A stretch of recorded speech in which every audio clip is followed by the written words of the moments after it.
and Amanda Sellers. If it's happening in the area, it's on Carolina and Company Live.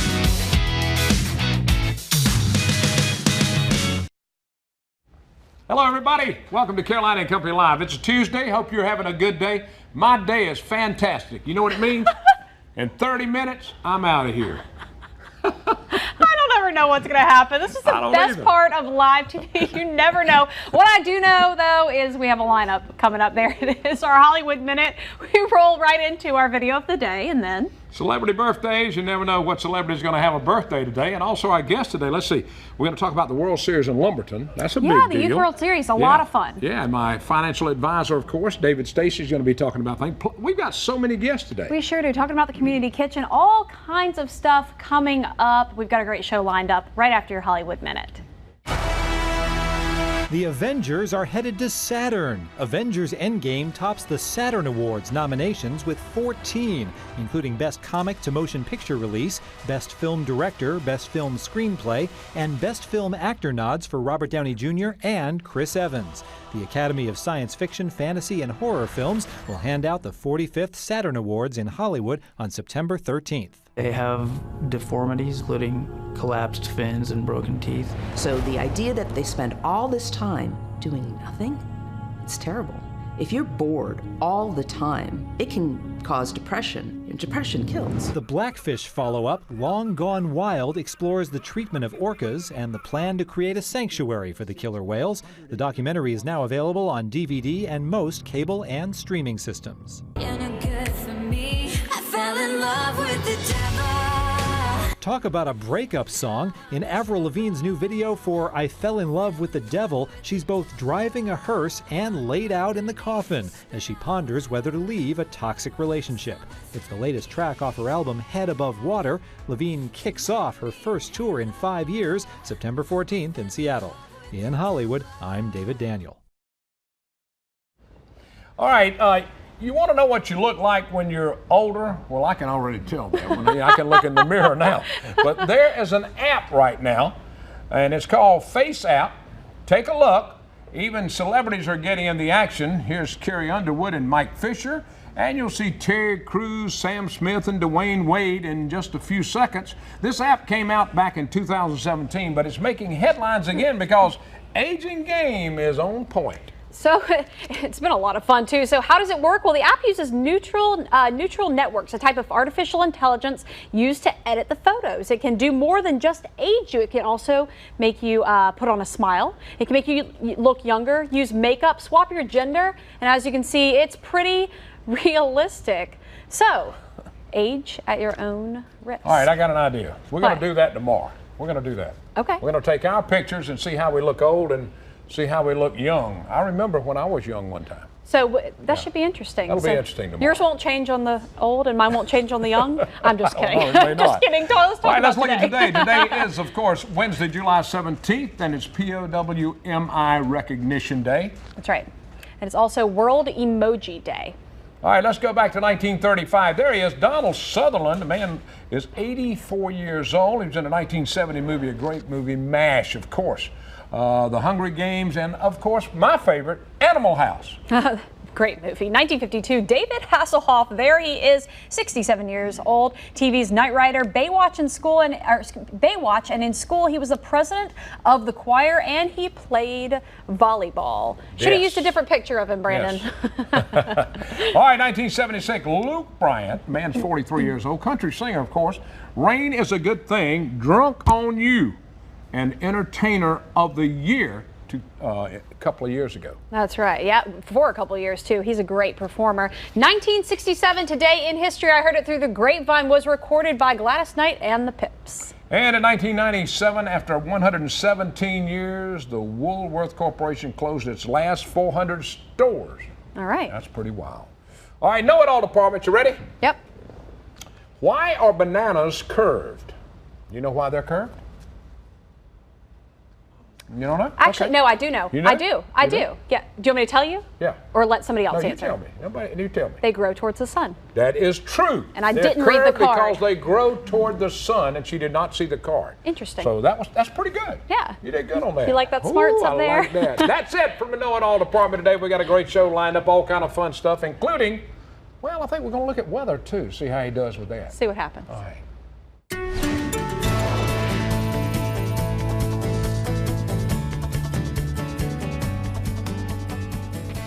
All right, good morning or good afternoon now, everybody. We do have a heat advisory in effect for the entire area. We actually join over 90 million Americans today that are under some sort of a heat alert. And that ranges from a heat advisory in the orange to an excessive heat warning in the pink. And that's issued when heat index values are over 110 degrees. That means we could be worse off. A heat advisory issued between 105 and 110. A heat warning above 110. So certainly we could be dealing with a heat warning. We aren't. So that is some good news if you can take anything away from it. Temperatures in the low to mid 90s right now, but whew, look at that. 107 in Florence, 104 in Myrtle Beach, 103 North Myrtle, 105 up there in Bennettsville, 105 also down in King Street. Here's what's going on. High pressure really baking the area with some exceptionally warm air, even records in some locations. Meanwhile, another ridge off our coastline pumping in moisture, and that moisture increasing our humidity, which in turn increases that heat index above 100 degrees. High-res futurecast does suggest that sea breeze will develop between the 2 to 3 o'clock hour at the coastline. Showers and storms should begin to dwindle after 6 o'clock. And then we'll have a clear night overnight. Expect another heat advisory tomorrow, and certainly more heat advisories Friday, Saturday, Sunday, even on our Monday, before we begin to see those temperatures slightly fall next week as the ridge slides out through the mountain west and a trough of low pressure sets up out east. That will send cooler, drier air our way.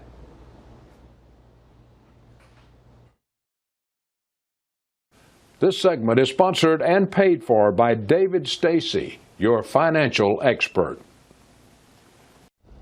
David Stacy, our financial expert's with us now. Been talking about reverse mortgage, and a lot of people are interested in this, and they're looking at it, but some people just don't know enough about it. David's here today to talk about qualifications and how you can take advantage of it. All right, let's talk qualifications. Well, a lot of people, I think, are afraid. You know, they're afraid of the process. They're afraid of the program. They don't quite understand it.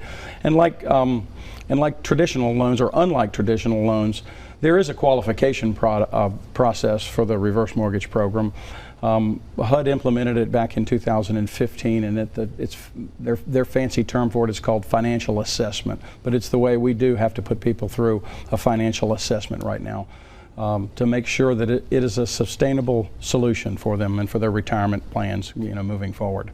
We want to make sure that if we put them in this program, it's not going to be a hindrance to them. It's going to be something that's really going to help them in the future. And we're talking about extra income that can help someone. Correct. There's multiple ways, but you know, getting back to the qualification, I get calls from a lot of people when they finally have the nerve to pick up the telephone and find out and do a little more research. They'll call, and the first thing out of their mouth is, well, I don't think I'm going to qualify. And it's like, well, why do you think that? And well, I had some problems in the past year paying some bills, and I just don't think my credit's good enough. Well, we do take a look at your credit, but we don't turn you down regardless of how bad your credit is. When HUD implemented the guidelines for this, it's really to look at the ability of someone to use this program to sustain themselves in retirement years. We take a look at them. We take a look at their current income to make sure that they're not getting further and further behind, and it's not going to hurt them. They do have to have enough money to support themselves and, you know, keep their lights on. But the income test that we use, unlike a traditional loan, is very, very relaxed. And I want to say I've probably only dealt with a couple of people in the last 3 years that have had a problem qualifying income-wise. Literally, it's such a small percentage, it's almost not worth mentioning. The credit check is what scares most people. You know, they think that because they've got bad credit and they've paid a few payments late, that they're simply not going to qualify from a credit standpoint. But that's not how we use the credit side. The credit side is simply looked at, and instead of releasing all of the loan proceeds to the homeowner, we might require them to hold some proceeds back to make sure that their taxes and their insurance are paid for them in the future going forward. So that's the only credit check we have. And if that's the case, as a matter of fact, it's so, some people look at that as a convenience. It's like an escrow account. If you've had a traditional mortgage, it's like an escrow account where you hold money back to pay the taxes and the insurance. And some people will even ask us to do that even if it's not required. David, I thank you. Our financial expert helping you. Now, if you want to know about reverse mortgage, contact this man. Stay with us. We'll be back. Thank you, Cecil.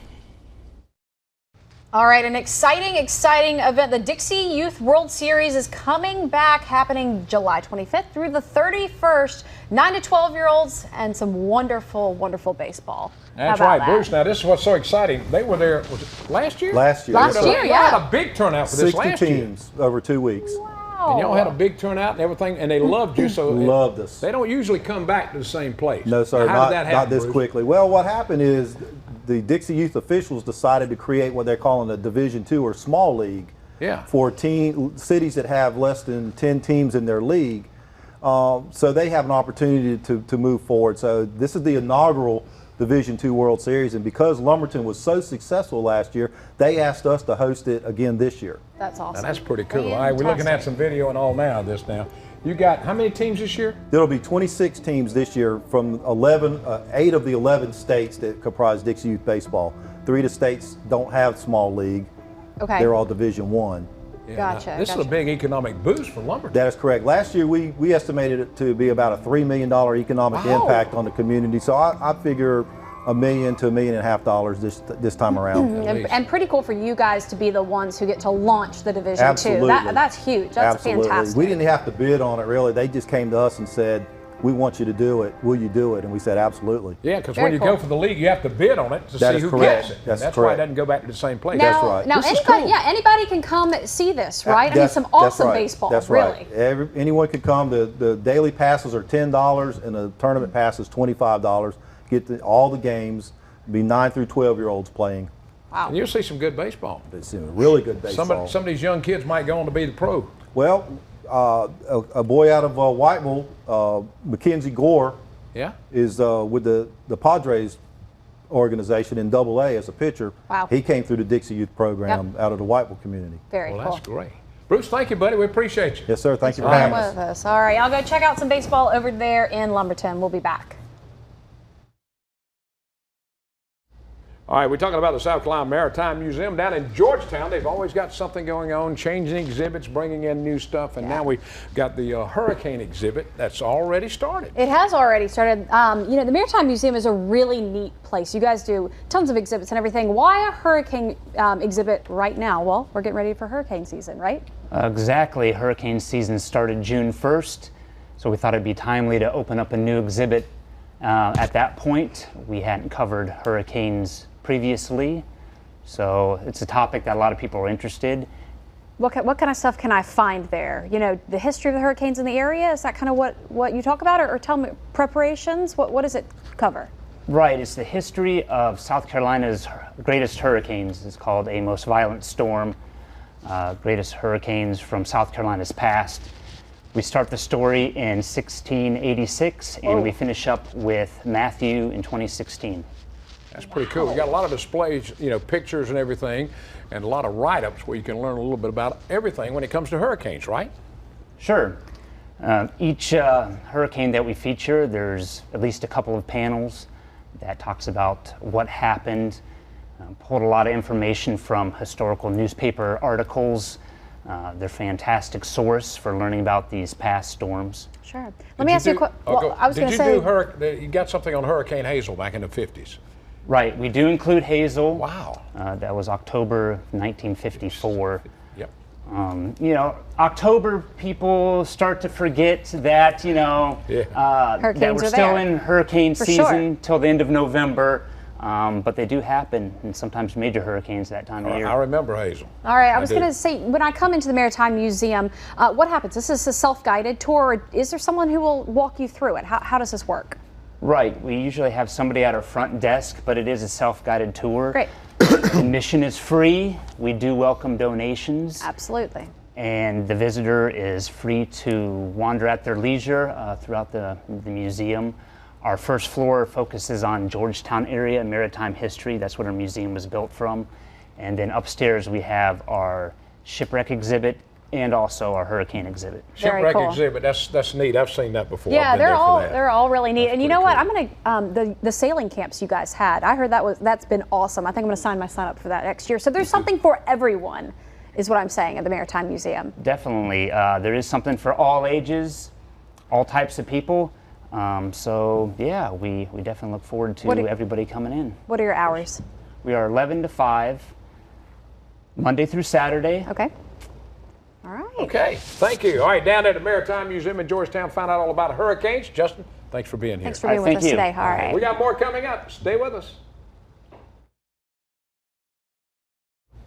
All right, talking about an incredible organization in Myrtle Beach, the Community Kitchen right here. They've been serving people in the area for over 27 years. Going to talk about a little bit about what they do and their children's program, trying to get rid of children's hunger here in the area. That's right. Peter's with us now. We're going to find out a little bit about the Children's Hungry Initiative program. Let's talk about that a little bit. The CHIP program. We started it in 2017, recognizing that in South Carolina there's over 207,000 children that face hunger every day. Wow.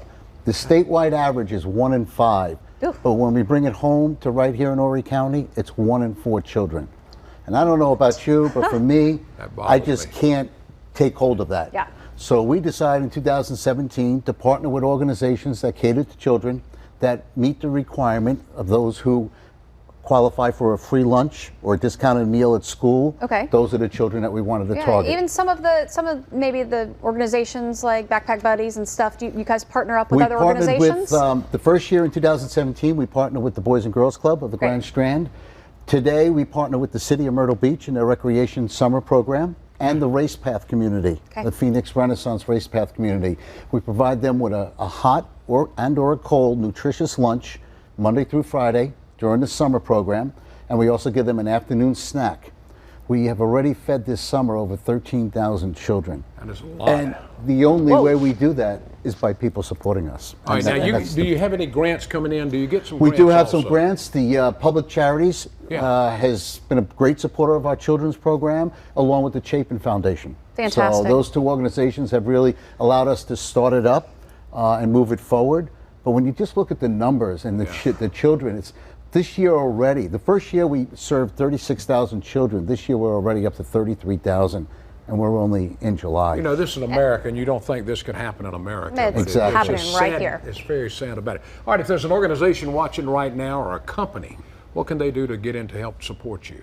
Well, you can visit us on the website, communitykitchenmb.org, for more information about the program, or you could just call the office, and certainly I make myself available to anyone. Absolutely. The only way we survive is by support. That's what I'm saying, support, and that includes volunteers. If they want to get involved, they can come in and actually help you guys prepare what you need to do, not just for the kids program, but the other. If somebody wants to volunteer with the Community Kitchen, we just ask that you visit our website, communitykitchenmb.org, volunteer tab, send in a request form, reach out to you, bring you in, have you an interview, and get them started. We have 80 to 100 volunteers that come through our program just for our general feeding program. Oh my goodness. And so with the children's program, it's totally separate. So it's completely separate. So you need volunteers for that program. We do, because the children's program we outsource. We prepare the foods and we send it out. Because kids don't have a car sometimes to get to you. No, you send it so to we bring it to you them. take it to them. Especially summer, you've probably seen a big increase in the in hunger. the summer program, but during the school year, we provide after-school snacks. Okay. So. Well, it sounds like you've got a well-organized program here. Yes. And, wish you a lot of luck with it. Thank really, you. we do. Thank you. And want to know more about it? Go to communitykitchenmb.org. All right. You have anything coming up? You know, you'd let us know. We'll definitely get you back on to talk about it. Appreciate it. Thanks for being with us. We appreciate it. Thank you. All right. Stick around. We've got more coming up.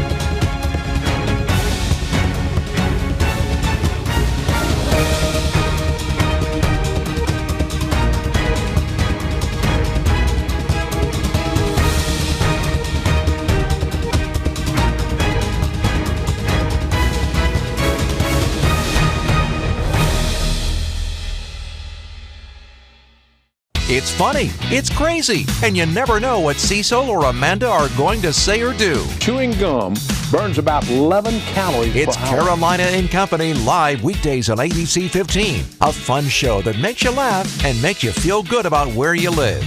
If you just moved to the area, Carolina and Company Live is the show you need to watch. You'll find out about everything going on along the Grand Strand, Feedy, and Border Belt. Check it out weekdays at noon on WPDE ABC 15. All right, welcome back. We haven't talked to Amanda about what was your vacation about. Tell me what you did. Yeah, so we took a family vacation. We John and I headed up the weekend before. We went up to Cleveland to visit some friends. He was born right outside of Cleveland, has a lot of family there. Then we headed up to the family farm, which I'm telling you, it's 600 acres of farm, fishing, whatever we wanted to do. We rode four-wheelers.